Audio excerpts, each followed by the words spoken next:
एक resistance scale type का question है। इसको हम देखो ऐसे सॉल्व करेंगे। एक टेम्परेचर दिया गया है T1 कितना है 25। फिर दूसरा टेम्परेचर दिया गया है T2 कितना है 100। फिर तीसरा टेम्परेचर दिया है T3 दिया गया है 60 डिग्री।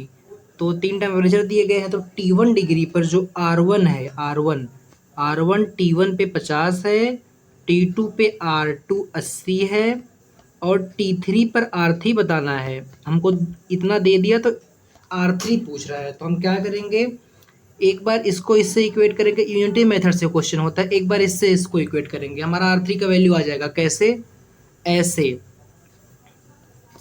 ऐसे आएगा कि जब टेम्परेचर T1 था, जब टेम्परेचर T1 से T2 जाने पर कितना टेम्परेचर में चेंज हुआ है और कितना रेजिस्टेंस में चेंज हुआ है। हम पहला केस ले रहे हैं। पहला केस कौन सा? यहाँ से यहाँ वाला। T1 से T2 जाने पर कितना रेजिस्टेंस चेंज हुआ और कितना टेम्परेचर चेंज हुआ है। चलो T1 से T2 का इक्वेशन लिखते हैं। रेजिस्टेंस चेंज हुआ है कितना 80। ये कलर बहुत अजीब है।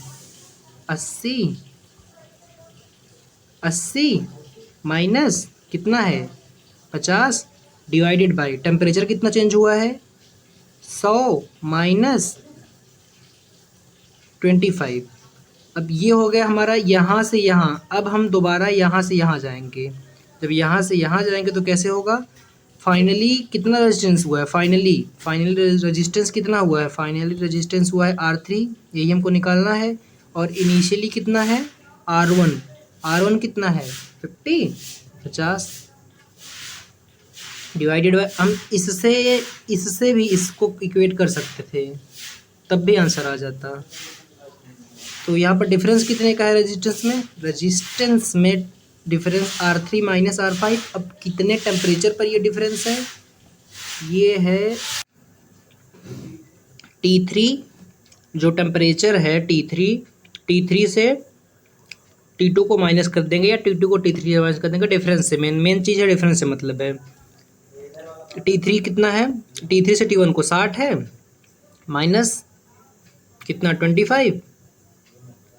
अब ध्यान से देखो, इसको इक्वेट करो। 50 में से 80 में से 50 गए, कितना बचेगा 30। 80 में से 50 जाएगा, कितना बचेगा 30 divided by 75 is equal to R3 minus क्या 50। 60 में से 25 जाएगा, कितना बचेगा 20 30 40 50 60 35। मेरे ख्याल से 35 ही बचेगा। अब इसको क्रॉस मल्टीप्लाई कर दो और आंसर ला दो। लाल कलर भी नहीं अच्छा है, ये कलर अच्छा है। इसको क्रॉस मल्टीप्लाई करो। कैसे? 30 multiply by 35 divided by 75 is equal to R3 minus 50। 5 से काटो, 15 से 5 से ही काटो। 5 सत्ते 35, 5 एकम 5, 5 बचे 25। 15 से काटो, 15 एकम 15, 15 दूना 30। तो फिर आगे कैसे कैंसिल करेंगे? 15 से 30, 15 दूना 30, 7 दूनी 14। तब ये क्या आ गया 14 बराबर R3 माइनस 50। अब R3 को इस साइड लेके जाओ, 50 को उस साइड लेके जाओ। तो R3 इज इक्वल टू क्या आ जाएगा 50 प्लस 14, जो कि क्या आंसर होगा 64 मेरा आंसर हो जाएगा। आगे चलते हैं अगले क्वेश्चन पे।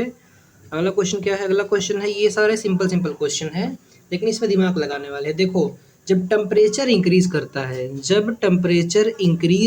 है तो क्या होती है पता है? एक्सपांसन। और जब एक्सपांसन होती है तो क्या होता है? सिर्फ और सिर्फ चीज़ें जूम हो जाती हैं। अब मैं आपको करके दिखाता हूँ। देखो, ये है ऐसे, ये है ऐसे।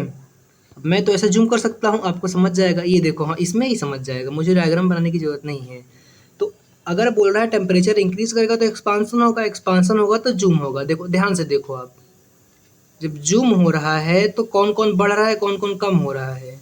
L भी बढ़ रहा है, ये भी बढ़ रहा है, A भी बढ़ रहा है। A इसके बीच का डिस्टेंस है। देखो ऐसे में क्या आया था, ऐसे में क्या आया है, ऐसे में क्या है, और R भी बढ़ रहा है, मतलब तीनों बढ़ेंगे। एक्सपांसन हो रहा है तो तीनों बढ़ेंगे। तीनों किसमें बढ़ रहे हैं? थर्ड में। आगे चलते हैं। एक एनुलर डिस्क है ऐसी, और एक ऐसे बीच में है।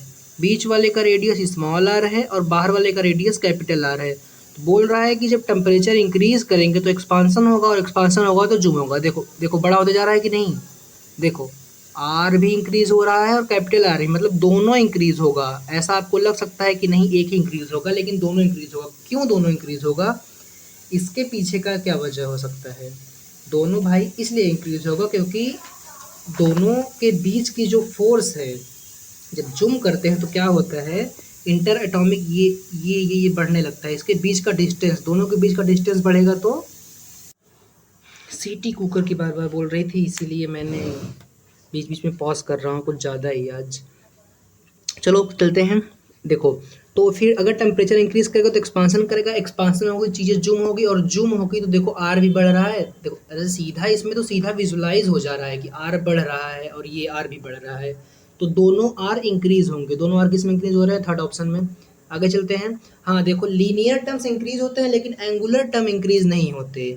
जैसे अगर टेम्परेचर इंक्रीज करेंगे तो एक्सपांसन होगा, तो एक्सपांसन होगा तो इसमें देखो मैं इसी में ऐड कर देता हूँ। ऐसे L1 L2 बड़ा हो रहा है लेकिन एंगल नहीं बड़ा हो रहा है। आप ध्यान दे रहे हैं ये बात को, L1 L2 तो बड़ा हो रहा है, ये भी एक्सपांड होगा ये भी, लेकिन अगर एंगल 60 डिग्री है इसके बीच में तो 60 डिग्री ही रहेगा, वो नहीं चेंज होगा। इस बात को याद रखिएगा। छोटा सा क्वेश्चन बना के पूछ सकते हैं। अब इसको और बेसिक से करेंगे तो ऐसे कह सकते हैं, एक इतना छोटा सा क्या बोलते हैं क्यूब है, रेक्टेंगल है, तो 90 डिग्री पे है। अगर मैं इसको जूम करूं मतलब एक्सपांड करूं, एक्सपांड करना मतलब चीज़ें जूम करना, तब भी तो ये 90 डिग्री ही होगा। तो ऐसे इसका आंसर जवाब मिल सकता है। आगे चलते हैं अगले क्वेश्चन पे। अब इसमें भी यही सेम, अगर टेम्परेचर डिक्रीज कर रहे हैं, क्या कर रहे हैं, टेम्परेचर डिक्रीज कर रहे हैं, तो एक्सपांसन नहीं होगा, क्या होगा, कंप्रेशन होगा। तो ये छोटा हो जाएगा। देखो जैसे इतना है, देखो इतना बड़ा दिख रहा है आपको, अब ये स्मॉल ले ले ये कैपिटल ले ले, तो जब इसको छोटा कर रहे हो क्या हो रहा है, दोनों कम हो रहा है। कम हो रहा है कि नहीं कम हो रहा है, सर ने भी वही लिखा था, दोनों कम होगा। ये वाला एल भी कम होगा और ये भी कम होगा, दोनों ही कम होंगे, क्योंकि एक्सपांसन का मतलब है जूम करना, जूम इन करना, तो कंप्रेशन का मतलब है जूम आउट करना।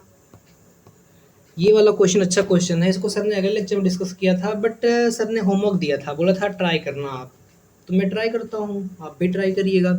जब एक बॉडी होती है, जैसे ये एक बॉडी है, ये एक बॉडी है, जब एक बॉडी होती है तो क्या होता है, जूम करने पर, जैसे जूम कर रहा हूँ मैं, जूम कर रहा हूँ, तो इसके बीच जो डिस्टेंस है वो बढ़ेगी, क्योंकि इसके मॉलिक्यूल एक ही हैं, ये एक ही हैं। लेकिन अगर अलग अलग बॉडी होगी, जैसे दो अलग अलग बॉडी है, सिर्फ एक ही बॉडी की बात नहीं कर रहे हैं, तो उसमें जो ये ए और बी की डिस्टेंस है वो कम हो जाएगा, क्योंकि ये इधर बढ़ेगा और ये इधर बढ़ेगा। ठीक, ये इधर बढ़ेगा ये इधर बढ़ेगा। अगर अलग अलग बॉडी है तो वो अलग अलग जूम करेंगे, इसको अलग जूम करेंगे, इसको अलग जूम करेंगे, तो इसके बीच का डिस्टेंस कम हो जाएगा। तो इसका आंसर ये हो जाएगा कि फिगर 1 में इंक्रीज होगा डिस्टेंस और फिगर 2 में डिक्रीज होगा, थर्ड ऑप्शन। यहाँ पर होती है लेक्चर 2 ख़त्म। नेक्स्ट लेक्चर रिकॉर्ड करना है, तब तक के लिए ओके बाय। हाँ टेलीग्राम चैनल ज्वाइन कर लेना, क्योंकि चैनल का कोई भरोसा नहीं है। ठीक।